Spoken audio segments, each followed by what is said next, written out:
There is something deeply human about listening to someone talking to themselves.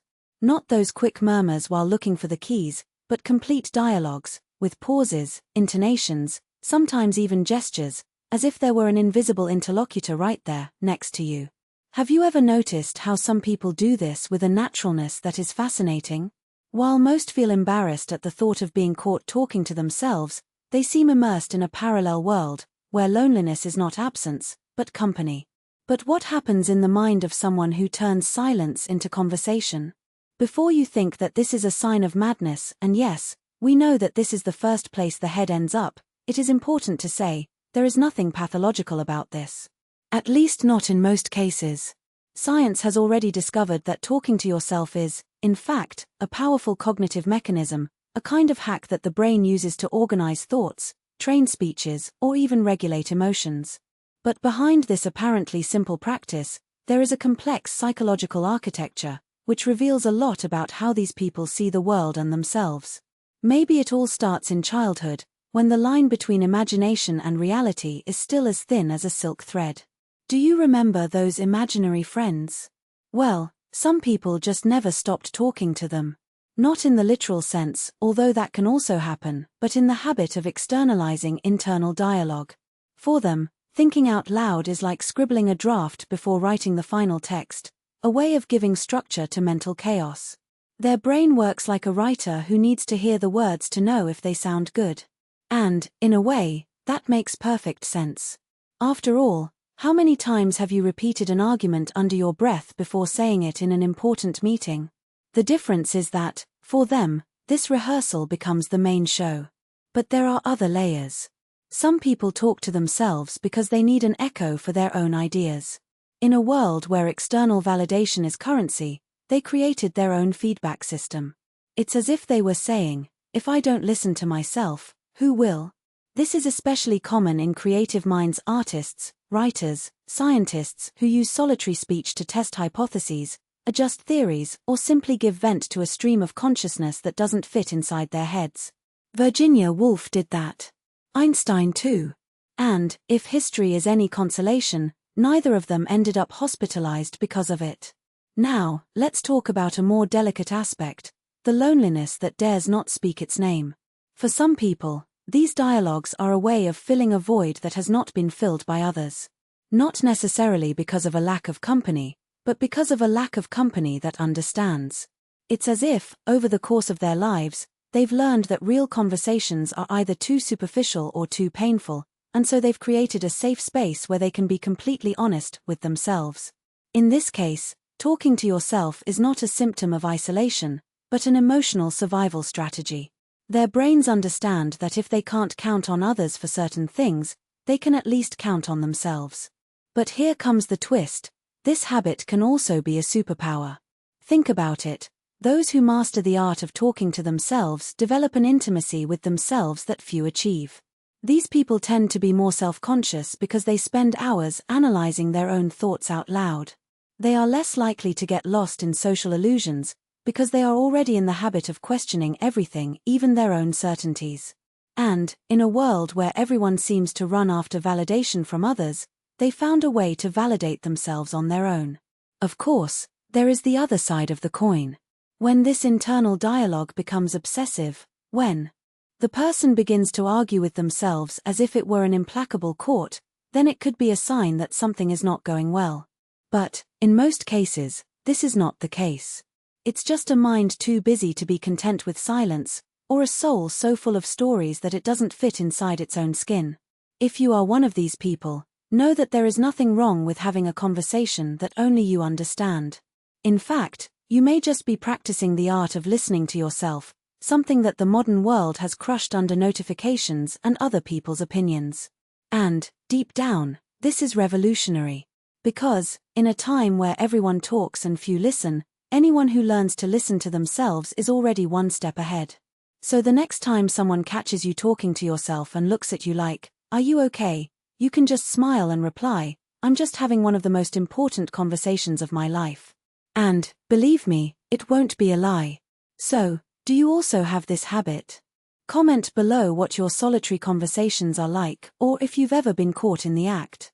Share with that friend who keeps talking to himself on the bus, we know you know one.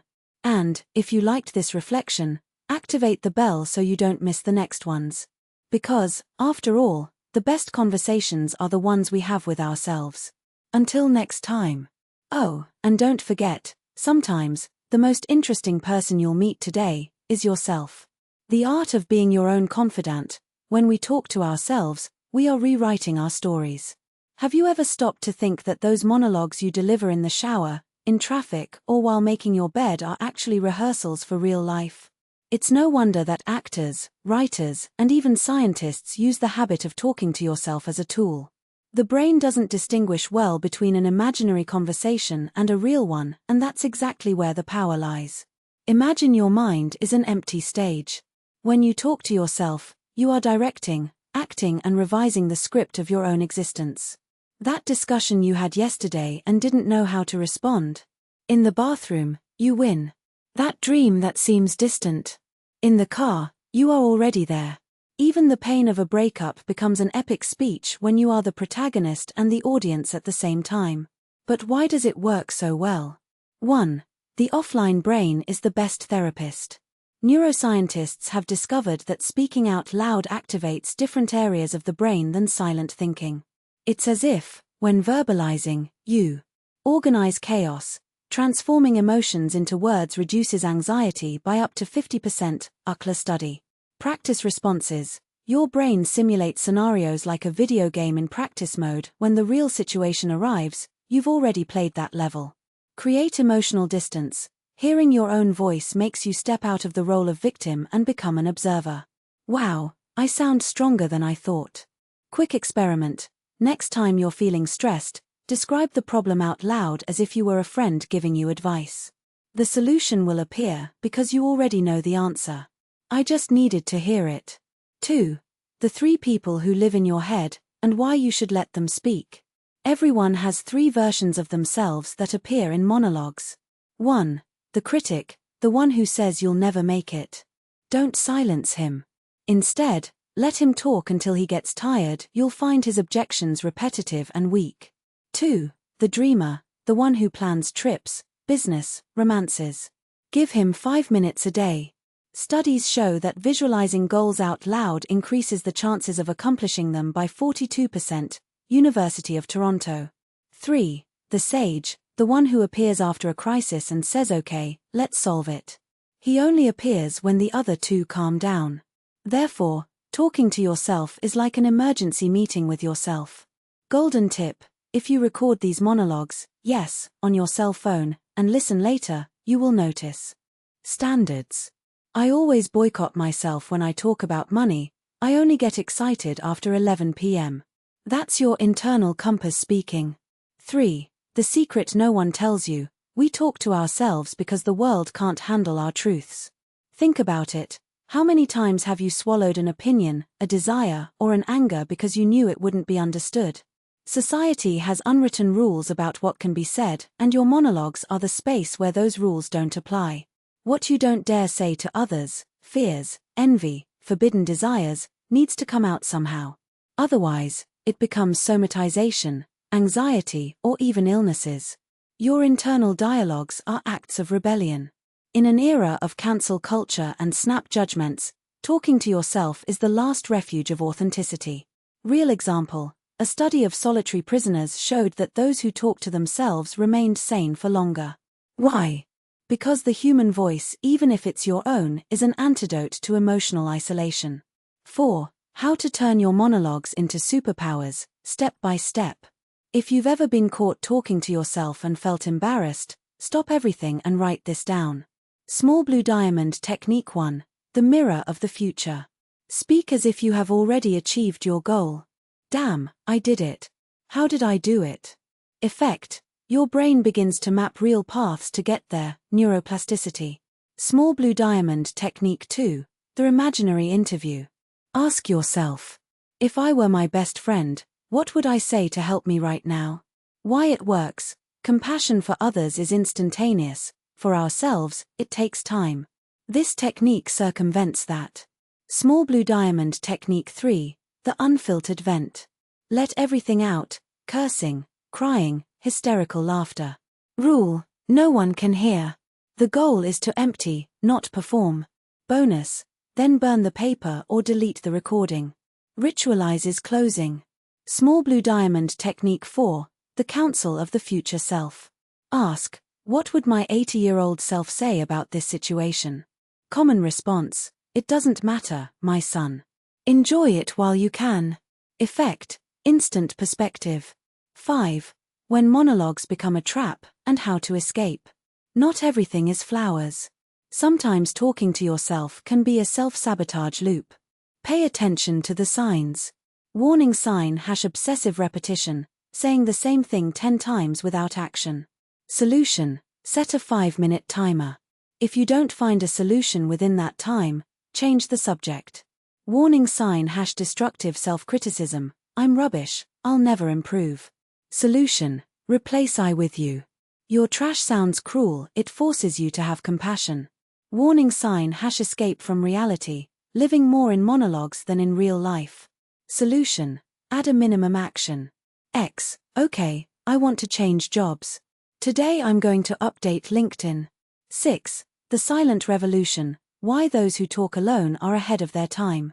In a culture that idolizes productivity and always connected, stopping to talk to yourself is a political act. You are training the rarest skill of the 21st century, listening. You are resisting the dictatorship of other people's opinions. In a world where everyone has something to say about you, your monologues are the only space where your voice is absolute. You are practicing the art of reinventing yourself. Every word you say alone is a draft of the next version of you. Think about it: 100 years from now, when you look back, the people who changed the world will be those who had the courage to listen to themselves even if others thought they were crazy. Your challenge today: yes, right now. 1. Take your cell phone and record a 1-minute audio answering. If I could give myself one piece of advice today, what would it be? Don't edit. Don't judge. Just talk. 2. Listen afterwards and write down a word that is repeated. This is your clue to what needs to be resolved. 3. Share in the comments. What was the word? It will be interesting to see the patterns. To reflect. The most interesting people I met were not those who spoke without stop, but those who had the courage to listen in silence and then act. And you? Have you ever been saved by a monologue? Have you ever had a great idea while talking to yourself? Tell me here, or better yet, talk to yourself first and then come and tell us. Winking face. Share with whoever needs to hear this, especially that friend you always find talking to themselves on the subway. And if this text made sense, activate the bell so you don't miss the next reflections. Until the next conversation, with yourself and with you. Sparkles. P.S. If you've made it this far, congratulations. This means that you are one of those who is not afraid to dive deep. And that's exactly why his best stories are yet to come. The next one, you write. The silence that speaks the loudest, and why you should listen to yours. Have you ever noticed how the most revealing moments of your life happened when you were alone? I'm not talking about sad loneliness, the kind that weighs on your chest like a stone. I'm talking about active solitude, that moment when you stop, look into space and, suddenly, hear a voice that belongs to no one but yourself. It could be in the shower, driving without music, or that time when you wake up before the alarm clock and, instead of picking up your cell phone, you just lie down, breathing. It is in this apparent void that the most honest answers appear. But here's the paradox: we are afraid of this silence. Why? Because he doesn't lie. The fear of the mirror without a filter.